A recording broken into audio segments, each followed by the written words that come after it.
Миграция маселесинде Кыргызстан жаңы мүмкүнчүлүктөрдү издеши керек. Бул туурасында парламенттин тармактык комитетинде айтылды.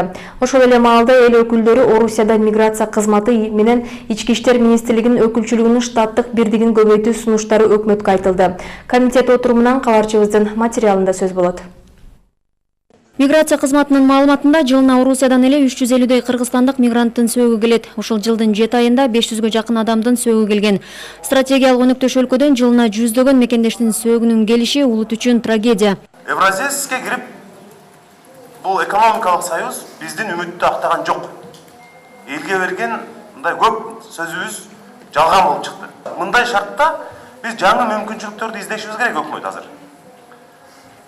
Миграция кызматы, Алмаз мырза, башка жакта карай бергиле. Кореяны, Японияны, Европаны, Батышты, мен айтып аткан өлкөлөрдө, чыгышта болобу, батышта болобу, Европада болобу, биз аларды кечке жамандайбыз. Бирок аларда адамга адамдай мамиле кылат да. Полиция тосуп алып акчасын шыпырып калбайт. Мыйзамсыз апарып түрмөгө тыгып койбойт. Башка жактарда бир чоң ири компаниялар менен жүздөгөн иш орундарды түзүп, ошол жака жиберген учурлар барбы силерде?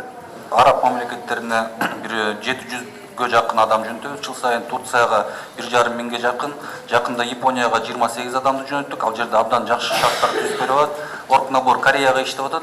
Бир 450 адам жыл сайын.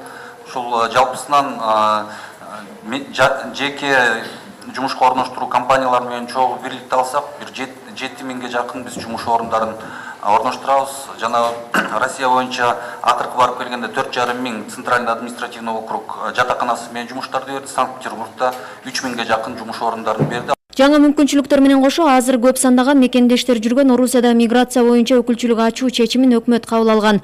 Курамы 9 адам бекиген өкүлчүлүк бюджет бекигенден улам ишин баштай элек. Миллионго жакын биздин жарандарыбыз иштеп атат.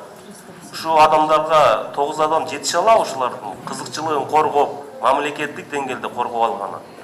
Биз диаспоралар менен тыгыз иштешип, ошол мурда миграциянын өкүлчүлүгү иштеп атканда 38 аймакта биздин общественный өкүлдөр иштеген. Биз ошол системаны кайра жандандырып, ар бир шаарда биздин өкүл болгонго биз аракет кылабыз. Адам көп жерде, кылмыштуулук да көп. Ички иштер министрлигинин маалыматында бир жылда эле Орусияда кыргызстандыктар жасаган 646 кылмыш катталган.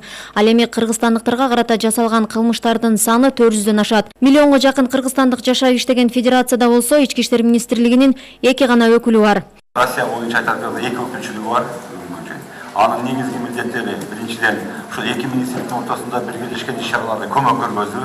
Экинчи учуру болсо жарандардын укук коргоо органдары менен болгон мамилелерди тийиштүү мекемелер менен байланышын түзүп берүү. Ички иштер министрлиги ал жерде 2 өкүл деген бул чындыгында эчтемеге жете албайт да.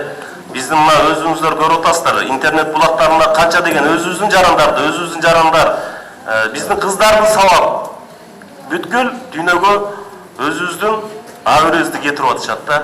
Ошондуктан мен айтат элем, Ички иштер министрлигинин штатында коюш керек ал жерге.